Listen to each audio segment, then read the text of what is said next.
I had a friend of mine who, I went to school with him, and so this is probably 2008 in graduate school, and I said, he's like, "Oh, you're a prophecy guy?" And back then I go, "Yeah, man, I'm excited." I mean, and he goes, "Yeah, he grew up in a Baptist church. Everything's pre-trib, And he goes, "Man, you guys, and I say this in a nice way, but I just got tired of the burnout. I mean, it's like everything that happened, it was this. And again, probably whatever mistakes were happening in whoever was teaching, they were mistaking the fulfillment for the stage setting, as you just said, that very good distinction.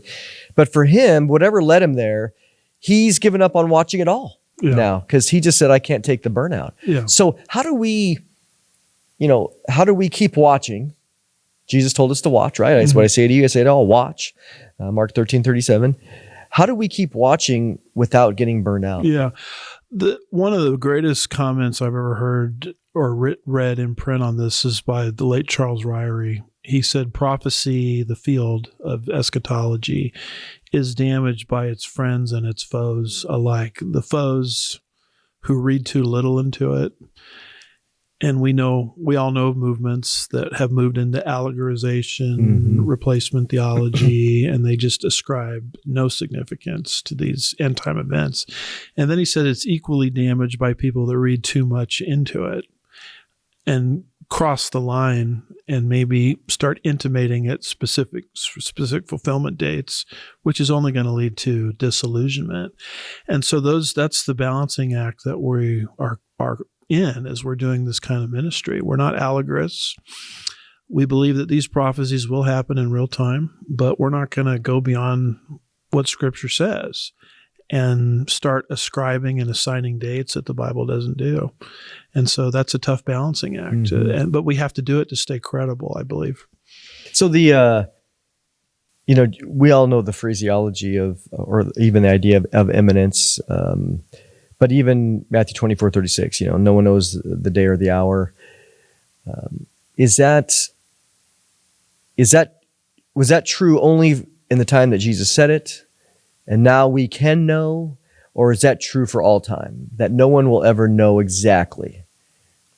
My understanding of it is no one will know exactly. Ever?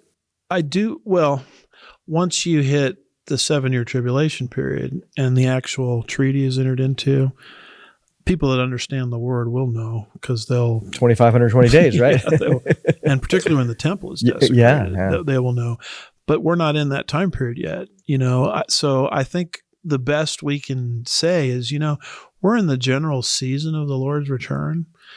There are things happening in our world that are absolutely unprecedented, and I don't think there's any problem bringing that to people's attention. I mean, just to give you one example, the 2 witnesses killed in Jerusalem. It says in Revelation 11, around verse 8, that the whole world is going to watch this. Yeah.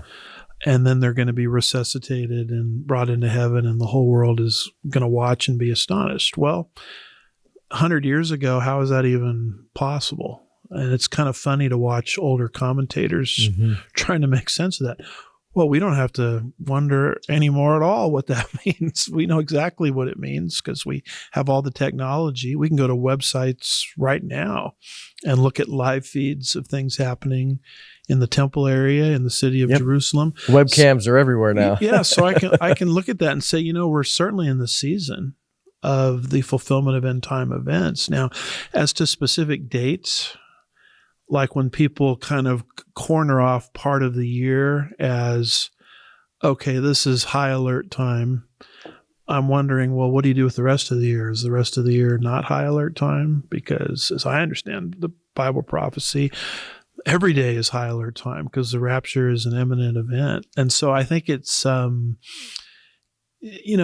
crossing the line to me is going beyond just the prophetic season and moving into specifics that the Bible doesn't give. That's where we get into trouble. Yeah, that is when we start saying, we understand the feasts, Colossians 2:16, the feasts are a shadow, and Jesus fulfilled the first feast. We see that, the spring feasts. But when they start, when I've heard, again, that framework is there. I think Jesus died, unleavened bread, Passover, Feast of First Fruits fulfilled. Even the church on Pentecost, I see that. That's pretty obvious. But as I've read, a variety of things of people looking at the fall feasts, trumpets, Yom Kippur, and tabernacles. I haven't seen anything that I felt that was satisfying of how exactly that would work tightly for the second coming, the rapture, the tribulation. And there's like, oh, well, the Yom Kippur is representative of the tribulation. Well, that's interesting because it's a single day, and now we're extrapolating it to 7 years. We didn't do that for the first feasts. They were on a specific day. They wasn't extrapolated out. So I mean, have you seen anything that you would think is very tight and nice? Well, I like your terminology, tight, because I have 2 cars in my garage. They look very similar. They both have a steering wheel and seat belts and an engine, but it's an error to say car A equals car B. So one of the logical fallacies you can commit is you say similarity equals equality. And I see that a lot in our prophecy circles, is people are looking at similarities, and there's some very fascinating similarities, but until those prophecies actually happen, you can't say it's equality. No one has that ability to do that. Yeah, I don't think so either. I love conjecturing. Sure.